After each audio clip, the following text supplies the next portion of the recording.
Ah, yes, New Super Mario Bros. U. I remember getting this game as a Christmas gift. Yeah, I, wa- I wanted a 3DS. Well, for Christmas of 2019, 2019's Christmas, I wanted a Nintendo Switch. But instead, I got a box of stuff to relieve my anger management, and also, as of some time, I've been getting Pokemon card packs. But that's not the focus of the video. And if you think the main focus was this, you can think of that again. You can, you can forget about me making a boss list. But don't worry, cause in the meantime we'll make a boss list. But what are some of my fondest memories of Mario? Well, for some people have memories of Mario. You know, playing Mario's old titles. While others just mostly spend their time collecting all the star coins, like I do, because I'm just a filthy rugrat. However, when was the last time you can remember playing a Mario game? Odds are you're not like me. But for today, I'm thinking, what are the top 10 most interesting levels in New Super Mario Bros. U? And I'm not talking about, like, oh, look at those graphics. No, I'm literally talking, what are some of the most interesting levels in the whole game? Well, that's where I'm coming. You may remember seeing that video where some kids showed some Mario fans what the best levels in the games were. Mostly the unique ones. However, I'm here to give you my own list, and instead of just, I don't know, having poor production, we have actual production, and I'm recording this off of my Wii U gamepad, because unfortunately my TV doesn't hook up to an HDMI. And no, I don't have a hodgepodge, so you could just forget about high quality recording off of something. Anyways, let's get starting.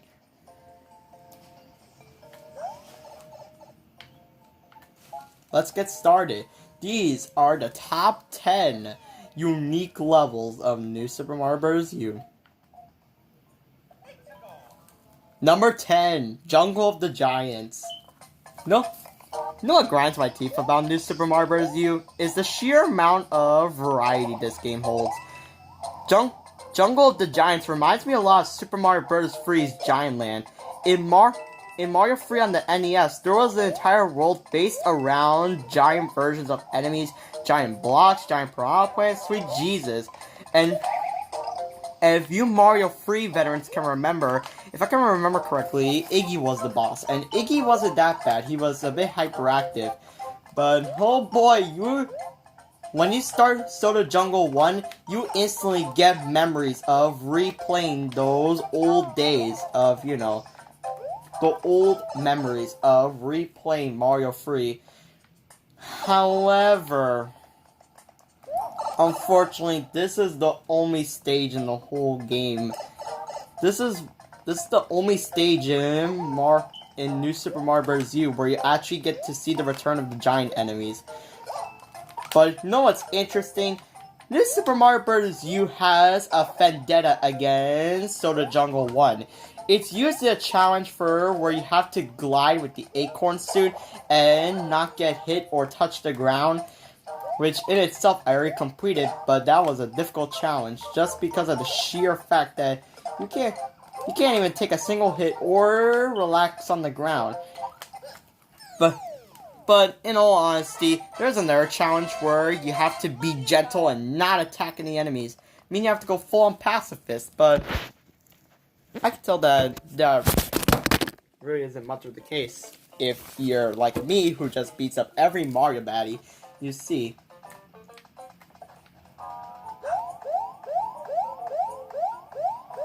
Anyways.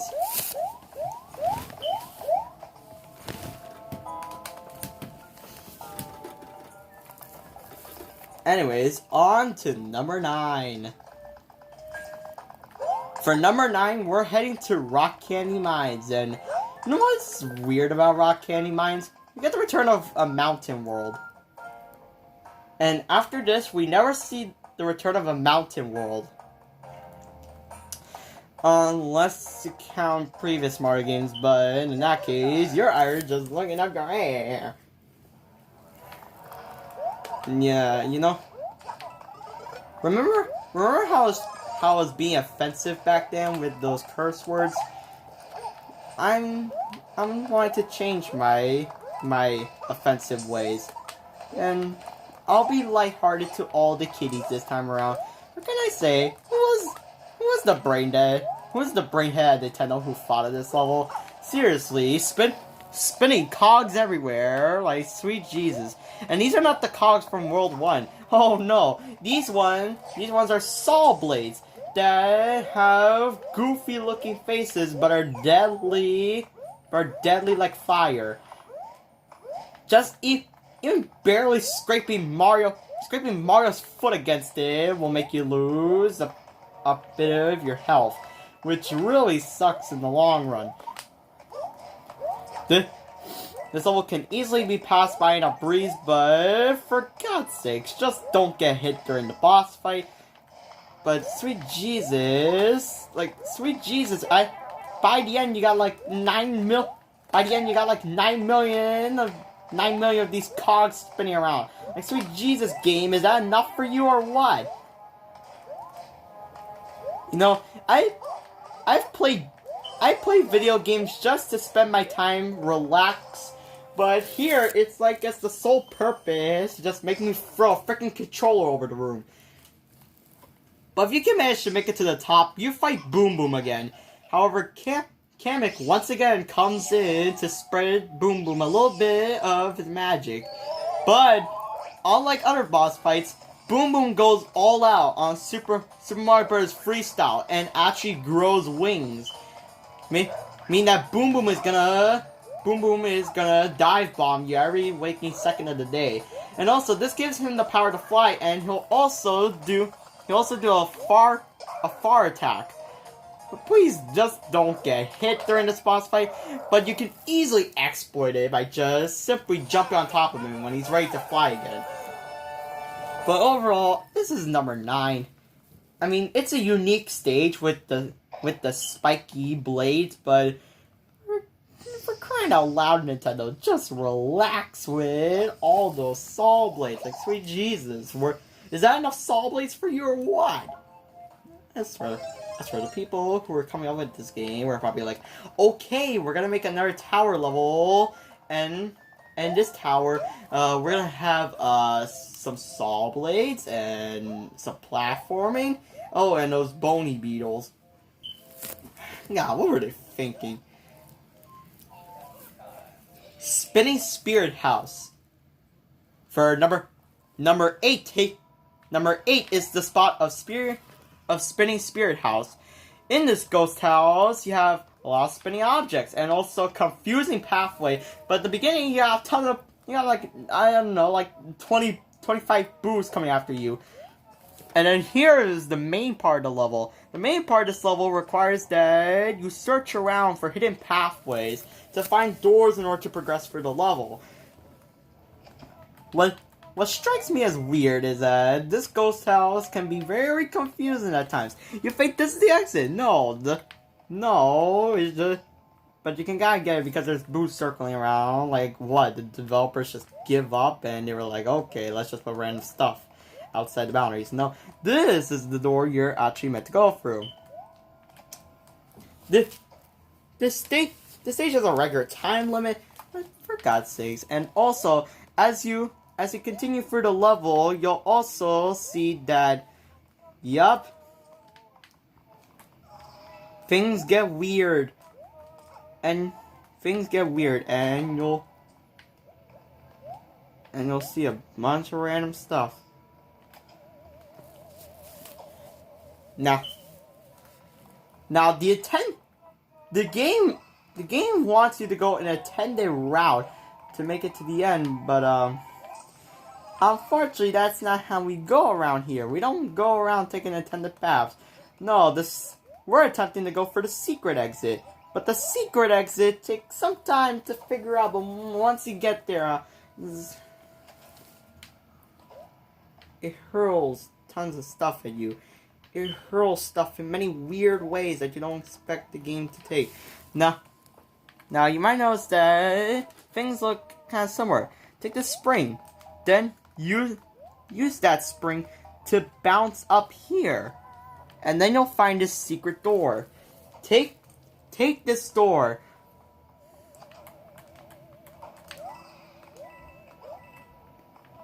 Yeah, you'll see that not everything is what it seems. But then, once you hit that P switch, make a runway for the P switch.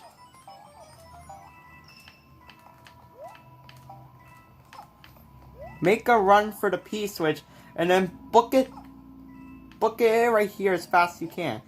If you don't make it, you can't get the start button. Upon reaching the exit, what's this weird background? Well, coincidentally, the first star coin is locked behind the secret exit pathway. And if you go for the level normally, you'll never get that first star coin until you realize the secret exit pathway. And you're able to get that star coin and complete the level. And the secret exit also unlocks a pathway and skips these 3 levels to let you reach Ludwig's Castle, which is the number 7 on our list. Ludwig's Clockwork Castle. I definitely have a vendetta against, I don't know, castle levels. I have a vendetta against castle levels in Mario games because they always strike me as difficult. Every time I play a castle level in a Mario game, I'm gonna be like, oh dear God, I'm gonna go through this mess. I attempt to say the H-E-L-L word, but I don't want to be offensive to all the kiddies out there who are looking at a guy who's making a top 10 for a kids game. But hey, that's what Nintendo does to all its Mario fans. Make them shout curse words out loud. And also, Ludwig's Clockwork Castle is probably going to make you rage and rip your hair out because of the amount of times you'll die via unexpected dry bones or simply the moving blocks. However, this stage is unique because this is the only time you see moving blocks in the game. And the moving blocks are used heavily in this stage to provide a fun and unique experience, but God, it's so hard. You gotta not only dodge these, I don't know, large dry bones, which are only seen a couple of times throughout the game, and dodge the repetitiveness of Fire Bros, and you'll have some close calls with these moving blocks. And goddamn, just don't die. The boss fight takes the cake for probably was essentially the best Koopaling fight in the whole game. We'll attempt to get there, and once we get there, I'll explain the boss fight and via if I don't keep spamming around like a freaking idiot, then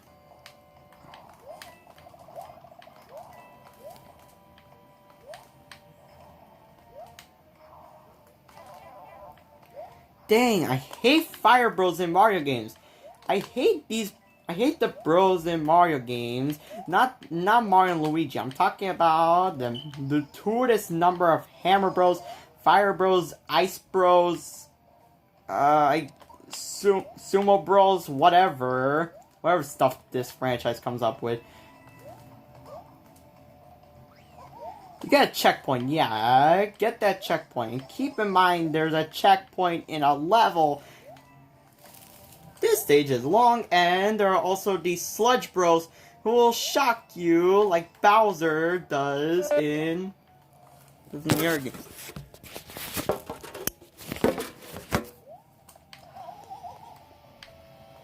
But thankfully, unlike other Mario games, these Sludge Bros won't remove your power-up. Thank God. Now, I'm good at Mario games, but I have not come back to these levels in a while. So my memory kind of gets a bit quirk. Anytime I go back to these stages, but thankfully, at the end, you're given a fire flower just in case, or an extra mushroom if you somehow lost your mushroom. You know, I always wonder what Ludwig sounds, and here, this is what Ludwig says. You also might notice Peach's castle and Bowser's airship in the background, if you have a straight eye and can actually look at it without having the screen covering up.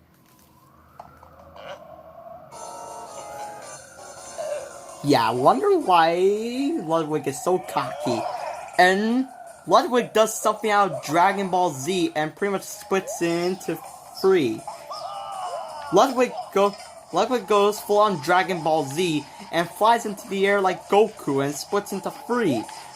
However, you can easily understand what he's gonna do if you can, I don't know, guess which one shoots free. But Jesus, they all shoot at you at the same time, and then they start jumping around like freaking Mafex.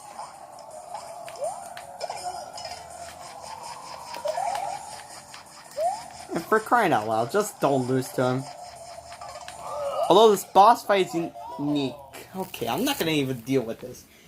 We already lost a few lives trying to do this. So screw it. Ludwig's Clockwork Castle is unique and earns the number 7 spot on the list. But, in all honesty, I can just tell you that it's not going to be good. Yeah, now we're heading on to number 6.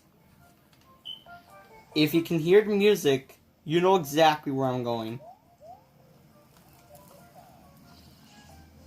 Sparkling Waters Ghost House, Haunted Shipwreck.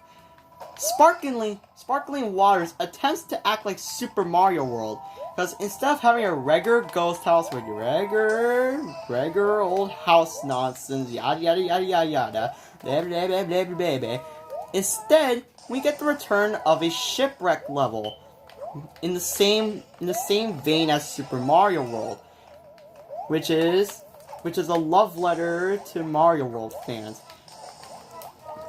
Gotta say, the first part of this shipwreck level is kind of, let's just say, linear.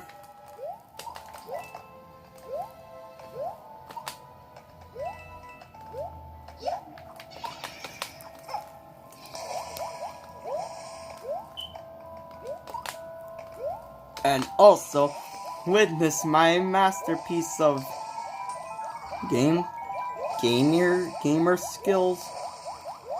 More or less good at not dodging stuff, and more or less just being a good speedrunner. Then, upon reaching this path, it might shock you, but you have to go underwater for this part. And also, avoid the fish bones. Yeah, that's these fishies. That's these bonefish's official name, Fishbone. Which is what Fishbone is the name for the bones of fishes. Oh God. I can say these fishes are a bit barbaric to Mario because they try to end up chomping his body off. I don't know, it's a bit barbaric. Now, upon reaching this section, you're intended to take the regular route straight to the goal. You'll also find a third star coin here, and here, these entire crates are nothing more than a Mafex of a labyrinth.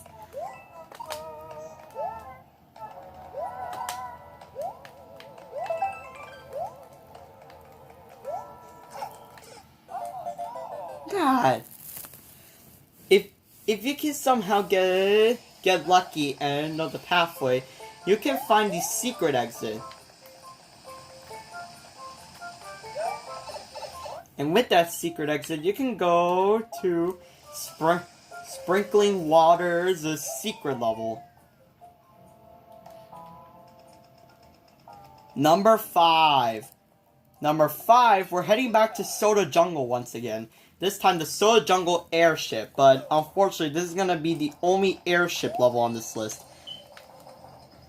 This level is unique because we get the return of a somewhat staple in the Mario franchise, an airship level. The Soda Jungle airship is actually used in a challenge in the New Super Mario Bros. U challenges, where you have to pretty much go through the level and play the stage Metal Gear Solid, Metal Gear style. That pretty much means not touching anything throughout the level. This doesn't include the ground. The ground you can touch. But just touching enemies is a no-no. But touching coins will kill you. These coins are not gonna sense. How does a coin alert an enemy? That makes no sense. But at the end of this level, you face a boss against Bowser Jr. for the first time. And unfortunately, the airship levels are the only time you're gonna see Bowser Jr. And the only other time you see Bowser Jr. is in the Marine Clouds airship level and the final boss.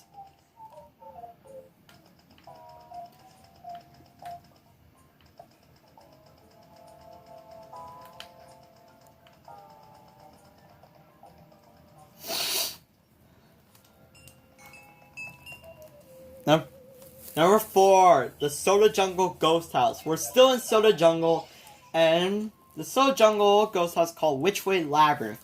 And this is a unique stage because already the stage misleads you with the use of using doors to trick the player. You're supposed to figure out which door you're supposed to go to and try to make it through without dying, but this level can be cheesed. If you have the Acorn Suit lets you cheese the level like a freaking maniac.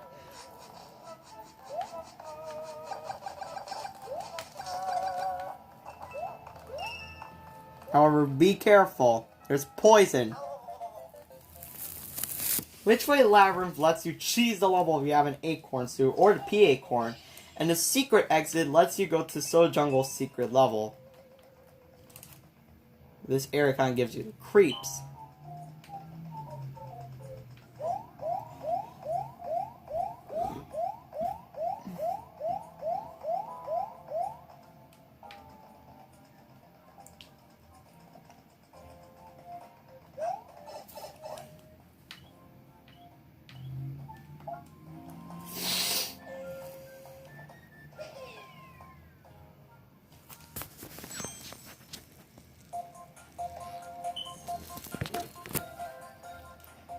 Number 3,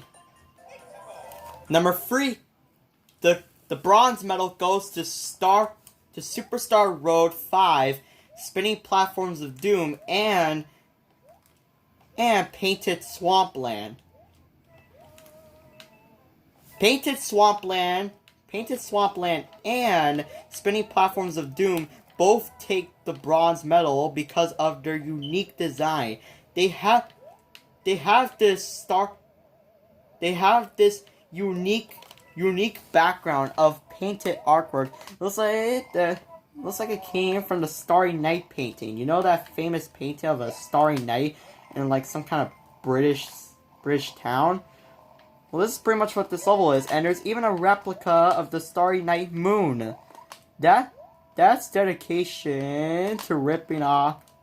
That's dedication to making a Mario level out of something that already exists in the real world.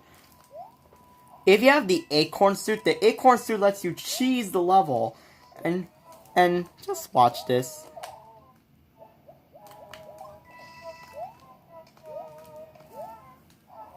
Yeah. And also, I like how in the first version, you get this creepy Bowser, but in the harder version, you get this creepy Bowser Jr. painting. I gotta say, the painting version of Bowser and Bowser Jr. look incredibly creepy. They have no eye pupils, so they look like they got possessed by the poltergeist or something. Anyways, the silver medal goes to Superstar Road 6. Superstar Road 6 Firebar Cliffs. And no, unlike the bronze medal, we're not having two stages here that are unique. The silver medal goes to Firebar Cliffs. Why?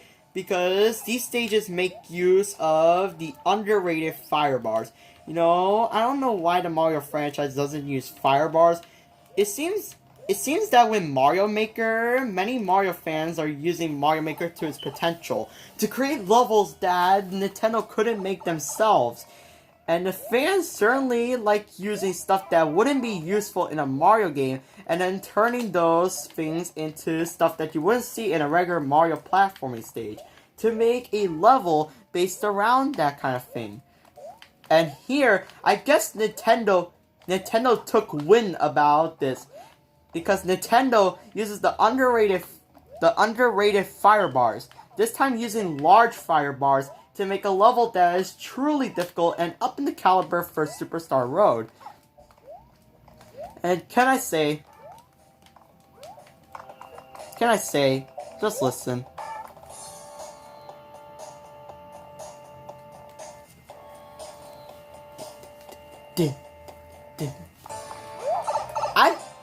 It's kind of interesting how Nintendo uses the final world music, despite the fact that this is the level that represents Rock Candy Mines. So you would think that it would use the music from there, but no. Instead it uses the World 8 music. But I digress.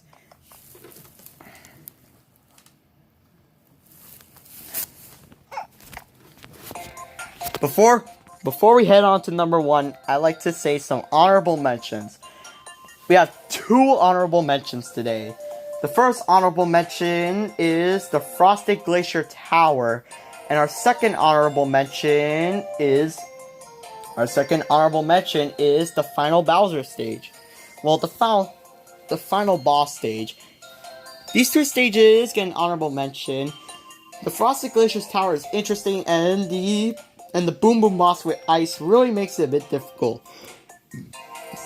The final stage gets tops. The final stage pretty much throws down New Super Mario Bros. Wii's version of the final stage.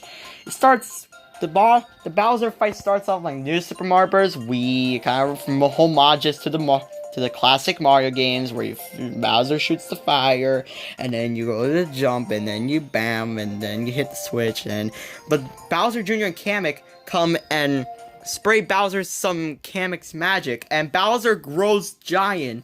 This is another time where Nintendo reuses Giant Bowser from Super Mario Galaxy. And God, is it awesome. The final battle has you using Bowser Jr.'s clown car, something that Nintendo didn't think of actually using, but hey, that's Nintendo for you.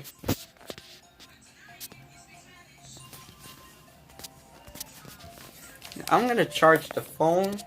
Charge my phone in order to have enough battery for our final.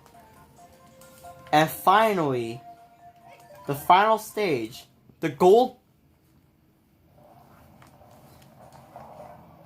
At number 1, for number 1, the gold medal goes to Superstar Road 8, Pendulum Castle. Can I say anything about this stage? Nintendo has a weird obsession of making hard stages for the last level. Nintendo makes weird and hard stage layouts for the last levels of their Nintendo games. I mean, it's hard as Splatoon 2 for crying out loud. And Splatoon 2 already introduces Nintendo fans to the hardest boss Nintendo has ever made. Pretty much, you have to master that game. But here, Pendulum Castle is kind of like the precursor of difficult Nintendo levels.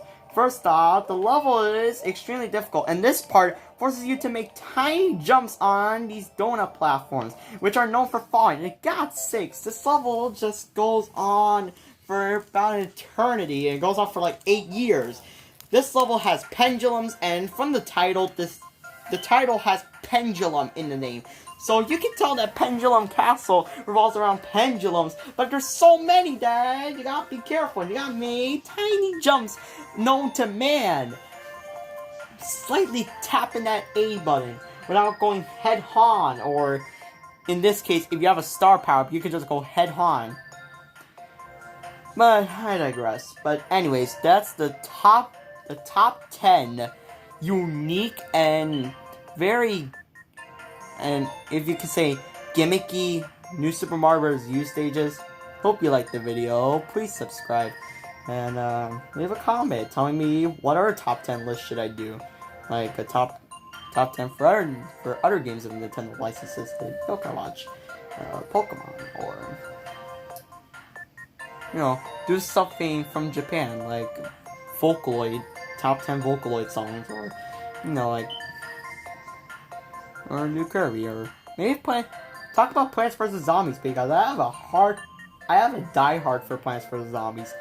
But yeah, thanks for tuning in, and I'll see you next time. Peace.